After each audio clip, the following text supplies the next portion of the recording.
Good evening, students. This is the overview and the introduction to the Unix. So, the Unix is an operating system which starts when you turn on your computer and runs underneath all the programs. Without it, nothing would happen at all. Means that जब भी आप अपना computer system start करते हो तो सबसे पहले जो लोड होता है उसमें वो होता है एक ऑपरेटिंग सिस्टम जिसके अंडर आपके सारे सॉफ्टवेयर जो है वो चल रहे होते हैं। इन सिंपल टर्म्स में अगर मैं बात करूँ तो उसको एक मैनेजर की तरह डील किया जाता है। जैसे मैनेजर के पास ओवरऑल कंट्रोलिंग की फैसिलिटीज होती हैं और उसने वो सारी फैसिलिटीज देखनी होती है तो उसको डीलिंग उसमें करनी पड़ती है। जैसे इसमें सीपीयू है, मेमोरी है, हार्ड डिस्क है, मल्टीपल रिसोर्सेज आप यूज करते हो तो सबको मैनेज कौन करता है? Operating system. जो मेजर इसकी कैपेबिलिटीज हैं कि इसने काम कौन कौन से परफॉर्म करने होते हैं। फर्स्ट, जैसे जितना भी हार्डवेयर आपका अटैच हुआ है उसकी कंट्रोलिंग फिगर इसने देखनी है। जितनी इसके अंदर आप एप्लीकेशन चला रहे हो, जैसे कोई भी एमएस ऑफिस के कंपोनेंट्स हैं, कोरल ड्रॉ है, एडोब फोटोशॉप है, कोई प्रोग्राम्स प्रोग्रामिंग लैंग्वेज यूज कर रहे हो, ओरेकल यूज कर रहे हो, या फिर कोई वेब ब्राउजर्स, इंटरनेट की फैसिलिटीज आप यूज कर रहे हो, कोई गेमिंग कंसोल्स यूज कर रहे हो, जितनी भी तरह की कोई रनिंग एप्लीकेशंस है वो भी इसने हैंडल करनी होती है। आफ्टर दैट जितनी भी आप इसके अंदर फाइल्स बनाते हो, डेटा डालते हो, सेव करते हो, परमानेंटली प्राइमरी मेमोरी में जाता है या जिसमें भी आप सेव करना चाहते हो सेकेंडरी मेमोरी में मूव करना है, कॉपी करनी, डिलीट करनी, रीनेम करनी। जो हमने विंडोज के अंदर भी फंक्शन चलाए थे उन सब की कैपेबिलिटीज ऑपरेटिंग सिस्टम के पास ही होती है। सो जितनी भी अथॉरिटीज भी देनी है इसी ने आपको देनी है। अगर जैसे हमने डॉस में भी चलाया था कि उसमें कमांड्स में भी यूटिलिटी फाइल्स हैं, एक्सटर्नल कमांड्स में है अवेलेबिलिटी, तो आप उसके थ्रू भी काम जितना भी था, जैसे स्कैन डिस्क थी, चेक डिस्क थी, मूव था, एक्स कॉपी है, जितने भी ऐसी यूटिलिटी फाइल्स के साथ वर्किंग करती हैं वो भी काम इसमें यूनिक्स में ही इजीली हो जाता है। आफ्टर दैट जो यूनिक्स की हिस्ट्री है कि यूनिक्स बनी कब थी। यूनिक्स जब बनी थी ये लेट 1960 में ओरिजिनल यूनिक्स आपकी बनाई गई थी। The person name is the Ken Thompson और बेल लेबोरेटरीज में इसकी जो है प्रॉपर कोडिंग की गई थी और उसी में बनाई गई थी। जो अभी भी हमारा बहुत ज़्यादा यूज होने वाला ऑपरेटिंग सिस्टम है क्योंकि इसमें सिक्योरिटी बहुत ज़्यादा है, ऑथेंटिकेशन बहुत ज़्यादा अवेलेबिलिटी है। जैसे इसमें शेल्स अवेलेबल है, अलग अलग शेल में अलग अलग काम कर सकते हो आप। उसमें आप यूजर नेम बना सकते हो, एडमिन कंट्रोल लगा सकते हो, एडमिन फैसिलिटीज देता है, आगे उसने अथॉरिटीज देनी होती हैं। सो सारा काम इसमें फिर इजीली हो जाता है और वो पर्सन कर सकता है जिसको पूरी इसकी नॉलेज होगी। क्योंकि यूनिक्स ऑपरेटिंग सिस्टम चलाने के लिए हमें टेलनेट का कनेक्शन चाहिए होता है और टेलनेट के कनेक्शन के लिए जैसे आपके पास इंटरनेट सर्विस प्रोवाइडर के पहले इंटरनेट के कनेक्शन अवेलेबल है ना, वही टेलनेट का कनेक्शन देते हैं। और ये सिंगल हैंडेड कंप्यूटर घर पे नहीं चल सकते, सिमुलेटेड एनवायरनमेंट में चल सकते हैं लेकिन ओरिजिनल नहीं चल सकता। ये नेटवर्किंग के एनवायरनमेंट में जैसे कंपनीज में चलते हैं, आप इंस्टीट्यूशंस में चला सकते हो, वहाँ पे चल सकते हैं। और उसके बाद फर्स्ट डेवलपमेंट 1960 में हो गई थी तो उसके बाद भी जो डेवलपमेंट हुई as per the shell availability भी हुई। तो आफ्टर दैट उसके बाद जो इसका प्रेडिसेसर बनाया गया लाइनक्स, वो बर्कली ने बनाया था सॉफ्टवेयर डिस्ट्रीब्यूशन करके, क्योंकि मल्टीपल शेल्स आ चुके थे और काम बहुत ज़्यादा बढ़ चुका था प्रोग्रामिंग फीचर का, तो फिर ये उसके साथ चलना शुरू हो गया था। नेक्स्ट इसकी कैरेक्टरिस्टिक्स की बात करूँ तो इसके कैरेक्टरिस्टिक्स में बहुत हम ऑलरेडी पढ़ चुके हैं। जैसे विंडोज़ में हमने पढ़ा था मल्टी यूज़र एनवायरनमेंट क्रिएट कर सकते हो, एक से ज़्यादा यूजर्स, एक से ज़्यादा काम आप एट अ टाइम परफॉर्म कर सकते हो। ये 30 ईयर्स पुराना ऑपरेटिंग सिस्टम है हमारे पास, बट इसके वर्जन्स आज भी हमारे पास ऑथेंटिकेशन फील्ड में कहीं पे भी ख़त्म नहीं हुए। अगेन जिसको मशीन लैंग्वेज की नॉलेज है, बाइनरी लैंग्वेज की नॉलेज है, प्रोग्रामिंग की नॉलेज है, ऑथेंटिकेशन पता है, वो इसको आज भी ब्यूटीफुली यूज करता है। और विंडोज के अंदर जो इसका एनवायरनमेंट चल रहा है इस टाइम पे 1.0 जो 1980s में रिलीज हुआ ना, 1990s में फिर जो रिलीज हुआ था 90s के अंदर 3.x की एक्सटेंशन फैमिली है जिसमें आप सिमुलेटेड एनवायरनमेंट में कमांड्स लाइन इंटरप्रेटर चला सकते हो अपने कंप्यूटर के अंदर। उसके बाद लार्ज नंबर ऑफ एप्लीकेशंस इसमें चल सकती हैं, जैसे कि आपके ऑपरेटिंग सिस्टम अगर ओरिजिनल है तो उसमें जो एप्लीकेशंस हैं वो भी चलेंगी, और कमर्शियल अगर आपने डाली है जैसे कंप्यूटर एडेड डिज़ाइन जिसमें 3D एप्लीकेशंस बनानी है, 4D 5D, कोई गेमिंग कंसोल, कैरेक्टर्स ऐसे बनाने हैं जैसे कार्टून कैरेक्टर्स भी आप देखते हो, माया है, वर्ड परफेक्ट है और बहुत सारी फ्री एप्लीकेशंस भी इसके अंदर चल जाती हैं। फ्री एप्लीकेशंस की अगर मैं बात करूँ तो इसके अंदर जितने भी प्रोग्रामिंग फीचर्स चलते हैं वो UMBC एक एप्लीकेशन है, फ्री ऑफ चार्ज आपको मिल जाएगी इंटरनेट से, आप भी डाउनलोड करके देख सकते हो, जिसमें प्रोग्रामिंग कोर्सेज भी अवेलेबल है और मेरी कोलैबोरेशन भी है इनके साथ। और इसके अंदर आप प्रोग्रामिंग भी सीख सकते हो, कंपाइलर इंटरप्रेटर भी यूज होते हैं, जैसे कोड लिखा तो पूरे कोड की अगर हमने एरर चेक करनी है, कोई एरर तो नहीं है क्योंकि ह्यूमन कोड होता है, उसमें सिंटेक्स एंड सिमेंटिक यूज होते हैं, तो ह्यूमन कोड भी साथ में चल रहा होता है और ह्यूमन ने लिखते वक्त कोई गलती तो नहीं की, तो एरर चेक करने के लिए, कंपाइल करने के लिए, उसको मशीन लैंग्वेज में इंटरप्रेट करने के लिए आपकी स्टैंडर्ड इंग्लिश लैंग्वेज से, तो फिर कंपाइलर और इंटरप्रेटर की हेल्प से उसको डील किया जाता है। कंपाइलर ने जो काम करना है इसके अंदर, वो काम करना है कि इसको उसने फुल फ्लेज प्रोग्राम को वन टाइम ही एरर बतानी, इंटरप्रेटर ने लाइन बाय लाइन बतानी है।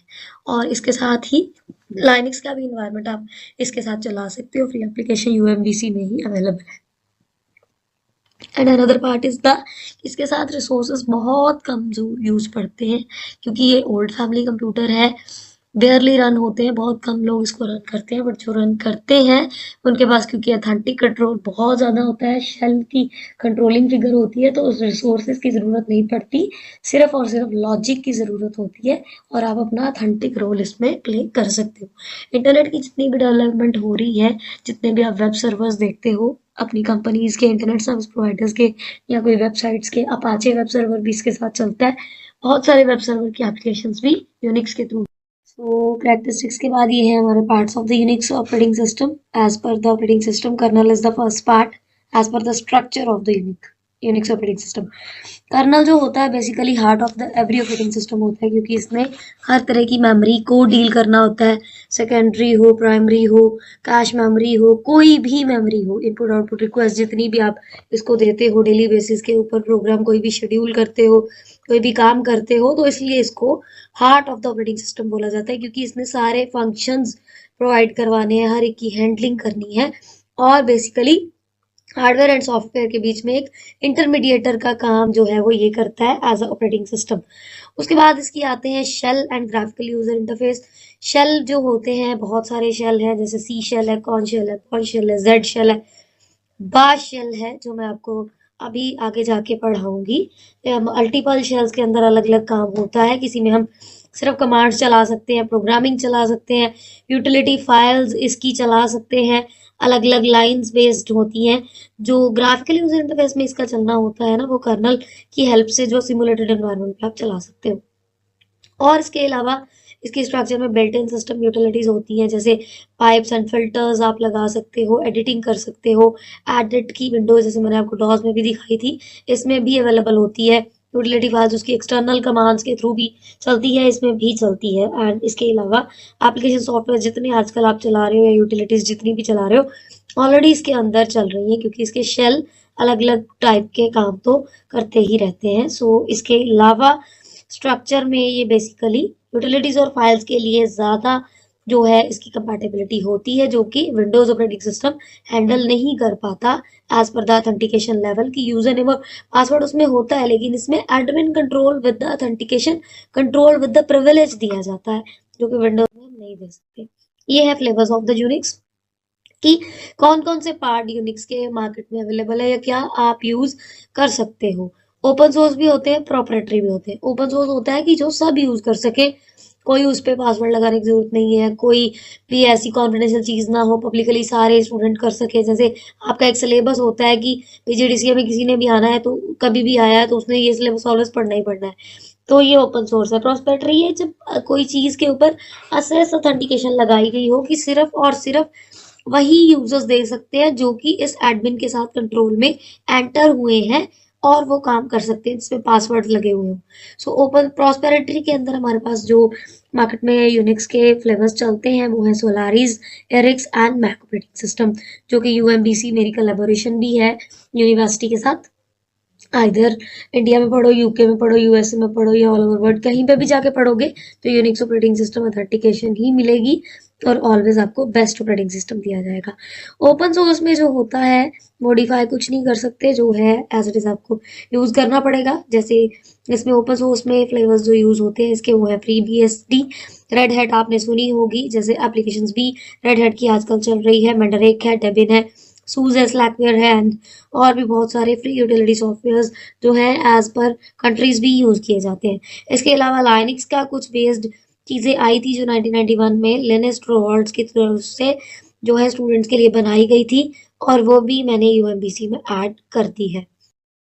एक जो इसका पार्ट है इंटरफेस का, यूएमबीसी के थ्रू भी हम कनेक्ट कर सकते हैं और यूएमबीसी में दो तरह के बूटेबल पीसीबीएल लगाए गए हैं, डुअल है कि एक में आप ओपन सोर्स दे दो, एक में आप प्रॉस्पेरिटी दे दो। जीजोआ एनवायरनमेंट है, ग्राफिकल यूजर इंटरफेस है, बच्चों ने कमांड चलानी है तो उनको ओपन सोर्स भी आप दे सकते हो और कमांड लाइन इंटरफेस में भी आप प्रॉस्पेरिटी सोर्स भी दे सकते हो कि स्टूडेंट जब लैब में एंटर हो उसको टाइमिंग दे दो 10 to 11, आइदर इन केस कि अगर स्टूडेंट 10:15 पे भी एंटर हुआ है तो उसकी लॉगिन डिटेल आ जाएगी और 11 बजे उसका टाइम आउट ऑटोमेटिकली हो जाएगा।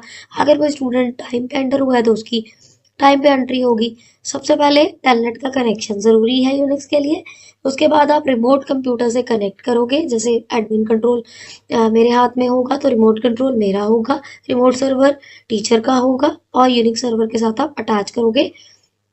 Either in the case home installed information भी है मेरे पास और लैब इंफॉर्मेशन भी है जो कि आप यूएमबीसी का लिंक मैं आपको दूंगी, वहां पे जाके आप देख भी सकते हो जो प्रोग्राम अभी भी मेरे चल रहे हैं।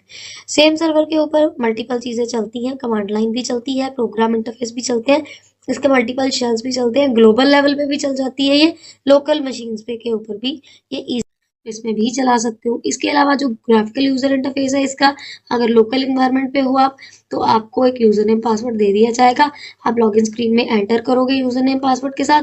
उसके बाद दो तरह के इन्वायरमेंट में देती हूँ, जीनोम एंड केडीई, उसमें आप एंटर जब भी करोगे, कपल ऑफ टाइम्स भी करोगे, मतलब मल्टीपल टाइम्स भी करोगे, तब भी आपका लॉगिन इन्वायरमेंट रिमोट कंट्रोल ही करवाएगा, उसमें टाइम सेव होता रहेगा, बट होना always with the user name and password है। इसके अलावा आप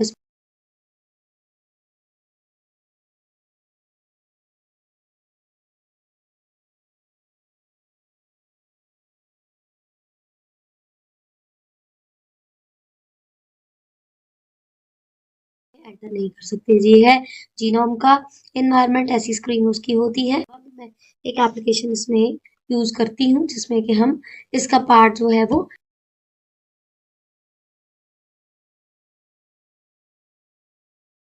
केडीई का भी यूज करते हैं। इसके बाद कमांड लाइन इंटरफेस की बात करते हैं। कमांड लाइन इंटरफेस में मैं आपको एक नेक्स्ट टॉपिक में पढ़ाऊंगी कि कौन कौन सी कमांड्स हम यूनिक्स शेल में चला सकते हैं जो कि विंडोज के सिमुलेटेड एनवायरनमेंट में भी चलती हैं, मैक ऑपरेटिंग सिस्टम में भी चलती हैं, यूनिक्स इटसेल्फ भी चला सकती है। मैक ऑपरेटिंग सिस्टम ही एप्पल से भी बेटर ऑपरेटिंग सिस्टम है। इन आइदर केस की मिथ है कि एप्पल सबसे बेटर है, बट यूनिक्स बहुत ज्यादा बेटर ऑपरेटिंग सिस्टम है as per the any other operating system.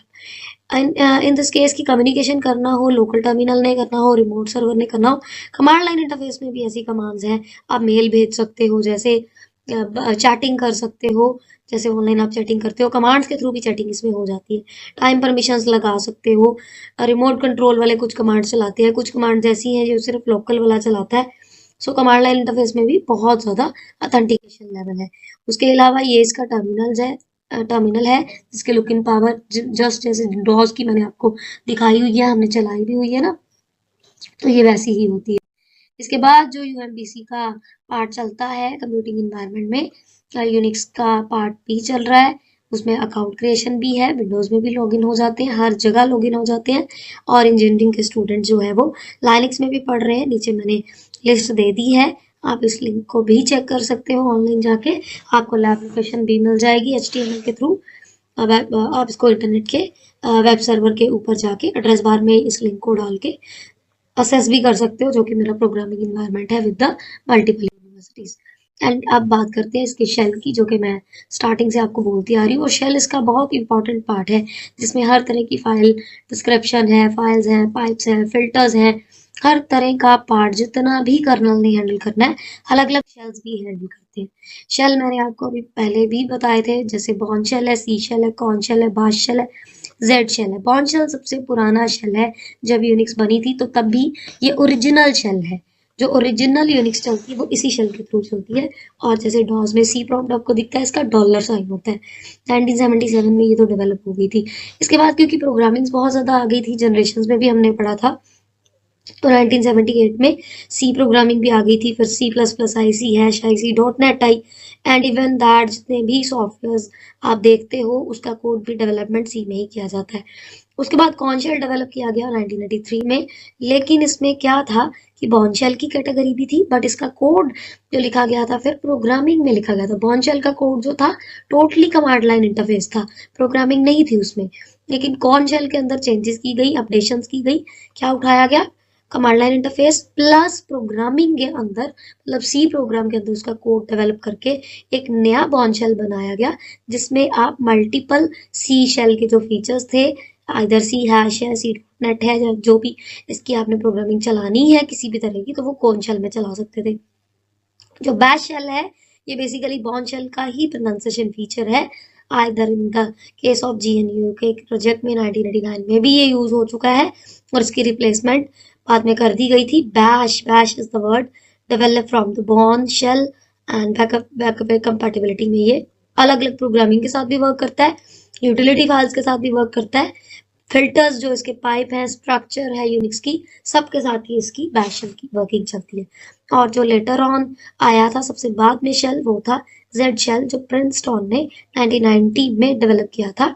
इसकी एक्सटेंशन अभी भी बॉर्न शेल के अंदर चल रही है, जो कि विंडोज के एनवायरनमेंट में सिमुलेटेड एनवायरनमेंट चलाने के काम आता है। सो ये था हमारा total overview of the Unix operating system. Hope so कि आपको ये सारी इन्फॉर्मेशन समझ आ जाएगी as per the paper point of view, और ये नोट्स भी वाइज ऐप के ऊपर मैं आपके डाल दूंगी। Thank you so much.